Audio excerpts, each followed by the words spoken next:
And also tonight we are awaiting that other Nobel, the Nobel Peace Prize, historically awarded to men like Nelson Mandela.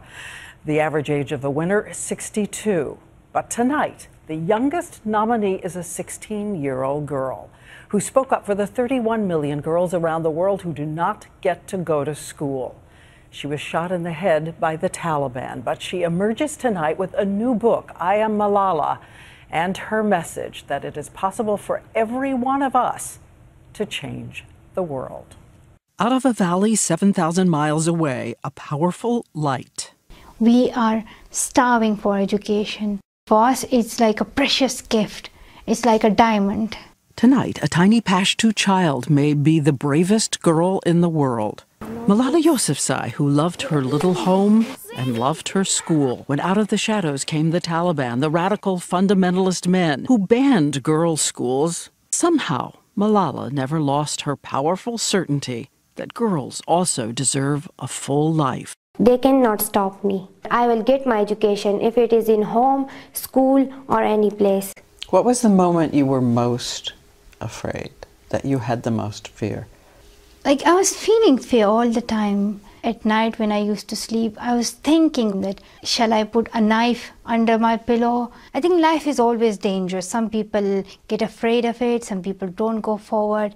But some people, if they want to achieve their goal, they have to go. And so, somewhat like Anne Frank, Malala decided to write a diary and send a message to the world, anonymously. And then at age 11, on camera, online, one of her first interviews calling for help. We must have the confidence to say that this thing is going wrong, and we must raise our voice. And by her side, navigating through fear and hope, her father, a teacher who knew his little girl was all possibility. When I saw her for the first time, a very newborn child, and I looked into her eyes, I fell in love with her, believe me. I love her. The New York Times heard about her and filmed a documentary. Her name was becoming famous inside Pakistan. I think we should not put out the camera, okay?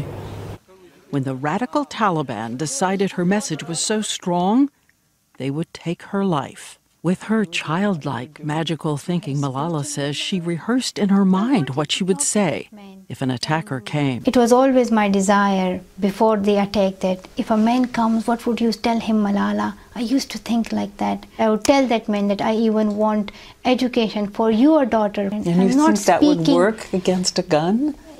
But I thought that words and books and pens are more powerful than gun. A year ago, in October 2012, she was on a school bus, like the one children still ride in Pakistan. Her friends were singing. On the day when I was shot, all of my friends' faces were covered, except mine. Was that wise? It was brave, but was it wise? At that time, I wanted to live my life as I want. She says she noticed on that day the road was strangely quiet. I didn't see those men.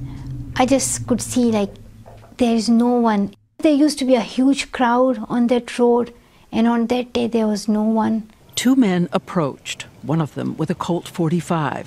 He climbs on the bus and asks the question, who is Malala?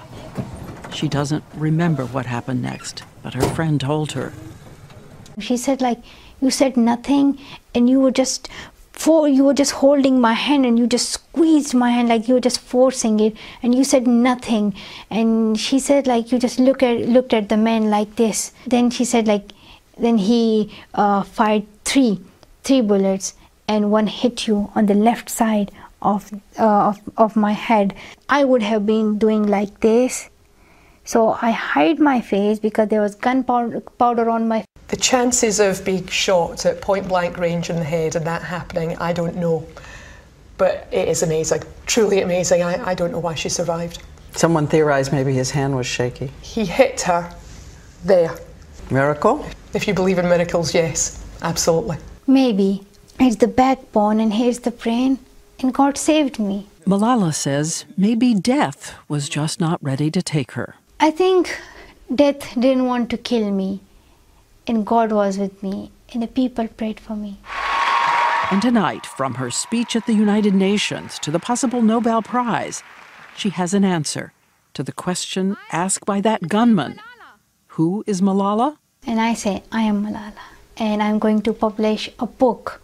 And I want to tell girls all around the world that education is important. Raise up your voice for education. They thought that the bullet would silence us, but they failed.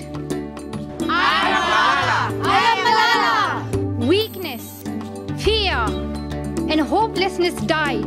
Strength, power, and courage was born. We are